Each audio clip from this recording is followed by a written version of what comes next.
আরে মিয়া, আমার পোলা আকাম করছে তো কি হয়েছে? জোয়ান পোলা, একটু আধটু তো করবই। আমিও তো করি। আমার যৌবন কি শেষ হয়ে গেছে? আমি এখনও বুড়া হইনি। ছেলের বিরুদ্ধে ধর্ষণ মামলা হওয়ার পর ছেলের অপকর্মে সমর্থন দিয়ে এসব কথা বলেন আপন জুয়েলার্সের মালিক দিলদার আহমেদ সেলিম। রাজধানীর বারিধারা আবাসিক এলাকায় একটি স্বনামধন্য জাতীয় দৈনিককে এসব কথা বলেন তিনি।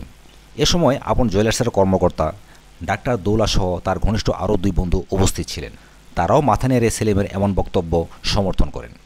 স্বর্ণালংকার ব্যবসায়ী দিলদার আহমেদ সেলিমের বড় ছেলে শাফাত আহমেদের বিরুদ্ধে বিশ্ববিদ্যালয়ের 2 ছাত্রী ধর্ষণের অভিযোগ ওঠায় ক্ষুব্ধ হয়ে তিনি এসব কথা বলেন। ধর্ষণ মামলার বিষয়ে বক্তব্য জানতে চাইলে সেলিম বারিধারার সোহরাওয়ার্দী এভিনিউর 103 নম্বর বাড়িতে যেতে বলেন। সেখানে গেলে দেখা যায় একটা কাচ ঘেরা কক্ষে স্বল্প আলোতে সোফায় বসে একের পর এক ধূমপান করছেন তিনি। তার দুপাশে আরও 2 জন মধ্যবয়সী ব্যক্তি বসে আছেন। ধর্ষণ মামলা প্রসঙ্গে প্রশ্ন করতেই সেলিম ক্ষুব্ধ হয়ে ওঠেন। আরে ভাই, এমন ফালতু বিষয় নিয়ে হইচই করার কি আছে? এক প্রশ্নের উত্তরে তিনি বলেন, ধর্ষণ কাকে বলে আসলে আপনারা তা জানেন না। জোর করে কিছু করলে তাকে ধর্ষণ বলে। কিন্তু যে মেয়ে নিজের ইচ্ছায় হোটেলে গিয়েছে তাকে ধর্ষণ করতে হবে কেন? আসলে ওরা মনে করছে বড় লোকের ছেলেরে পাইছি, এগুলোর ধর্ষণ মামলায় ফাঁসাতে পারলে কিছু টাকা পয়সা পাওয়া যাবে। সেলিম বলেন, পুরোপুরি প্ল্যানিং করে ওরা এটা করেছে। আমার সাবেক পুত্রবধূ ফারিয়া মাহবুব পিয়াসাও ওদের সঙ্গে হাত মিলিয়েছে।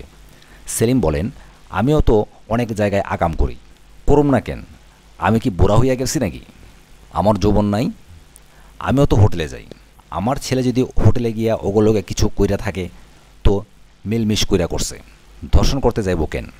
ঘটনার পুরো দায় পিয়াসার ওপর চাপিয়ে তিনি বলেন, পিয়াসা যে এসব করছে তার প্রমাণও তার কাছে আছে।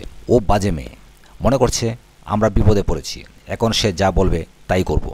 ওই মাইয়া বলছে তার সঙ্গে মিটমাট করে ফেললে সব সমাধান করে দিতে পারবে, বিনিময়ে বউ হিসেবে তাকে মেনে নিয়ে ঘরে তুলতে হবে।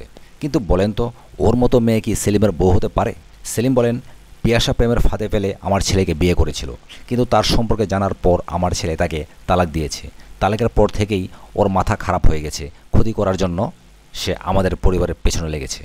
দিলদার আহমেদের এমন বক্তব্যের বিষয়ে সাবেক পুত্রবধূ ফারিয়া মাহবুব পিয়াসা বলেন, দিলদার আহমেদ সেলিম একটা প্রথম সারির লম্পট।